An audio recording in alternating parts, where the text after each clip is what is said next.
Okay, picture this for a second. It's 11:00 a.m. on a Tuesday. You're just waking up in this sun-drenched penthouse.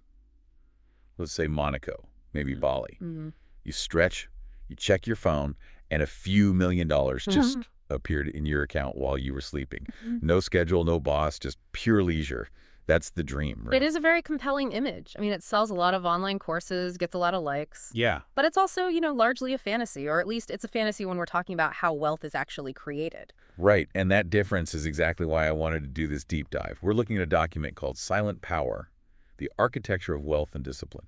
And I have to say, Yeah. this is a massive wake-up call, literally. It really is. This source material just completely dismantles that whole loud luxury idea. It argues that real wealth, the kind that creates real power and authority, it isn't loud. And it's definitely not leisurely. Not at all. It's built in silence on a very specific kind of architecture. Silent power. Sounds almost like a secret society or something. In a way.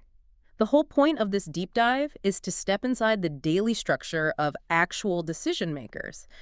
We're not talking about, the guys posting rented Lamborghinis on TikTok. Right. We're talking about the people who control capital, who control time. The source makes it clear these habits aren't just for making income, they're for creating authority. So just to be clear for everyone listening, we're not looking for life hacks here. This isn't one weird trick to get rich. No, not at all. We are looking at a system, a way of structuring a life for what the text calls long-term dominance. Long-term dominance. Okay, let's unpack this architecture Yeah. because it starts way before I'm usually ready to function as a human being. It starts between 5:00 a.m. and 6:00 a.m. Of course it does.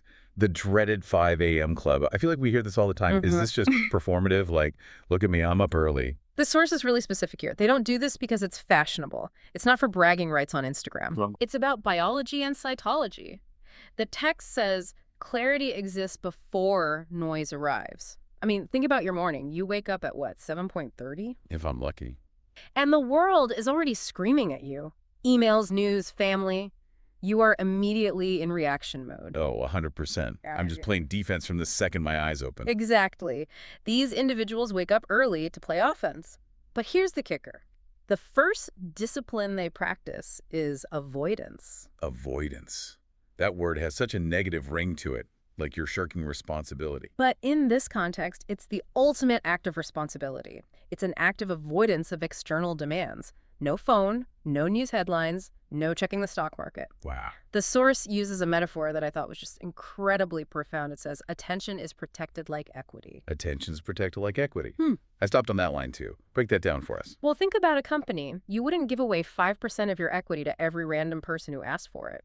Right? You'd go broke. Of course not. But we give away our attention, our most limited resource, to every notification, every breaking news alert. So if I check my phone at 6 a.m., I've basically given away shares in my own mind to my boss or to some random news anchor before I've even had coffee. You've gone mentally broke before 8 a.m.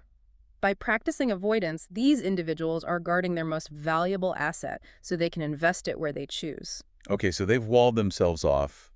They're not doom scrolling.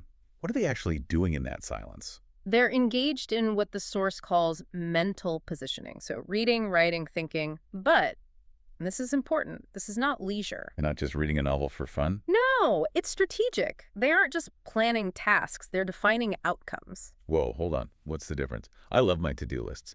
I feel super productive when I cross things off. Are you saying to-do lists are for amateurs? In the context of this high-level thinking, yeah, kind of. A to-do list is often just a list of reactions. Reply to this email, call this person back. Things you have to do.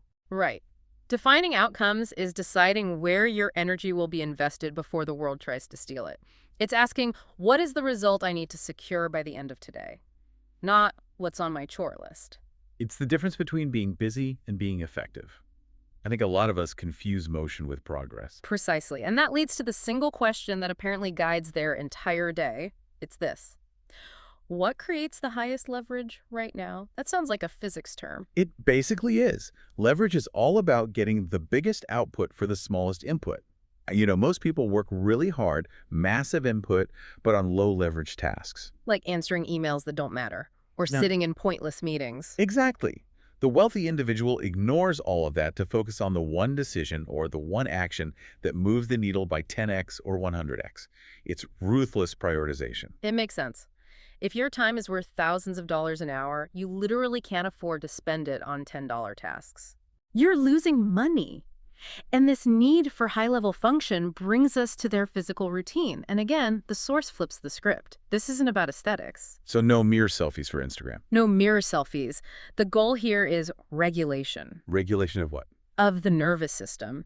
The source argues that physical strength stabilizes the nervous system. And why does that matter? Because stable emotions produce rational decisions. Ah, okay. So it's not about looking good. It's about creating biological armor. If my nervous system is fried, I'm going to make bad calls. Correct. You panic sell a stock, you miss a detail in a contract, bad calls cost fortunes. And it's the same with their diet. The text says, the wealthy do not eat for pleasure in the morning, they eat for precision. That sounds a little joyless, I have to be honest. No pancakes. Not if it causes a glucose spike and a crash at 10 a.m. They view food as fuel for the brain. The quote that really stood out to me was, mental fog is expensive. I feel that. I have definitely paid the price for a heavy lunch. You're just useless for 2 hours. And for these people, those 2 hours could mean missing a market shift. So yeah, clarity is non-negotiable. Okay, so we're awake, we're shielded from noise, we've exercised, we've eaten for precision. Now the world is coming online, the emails are pouring in. How do they handle that tsunami of information? This is critical. We're all drowning in data, but starving for wisdom, you know? The source says it's not about consuming more, it's about consuming better. They have a very specific filter. What's this filter? It comes down to 3 pairs: reports over opinions, patterns over trends, and history over hype. History over hype.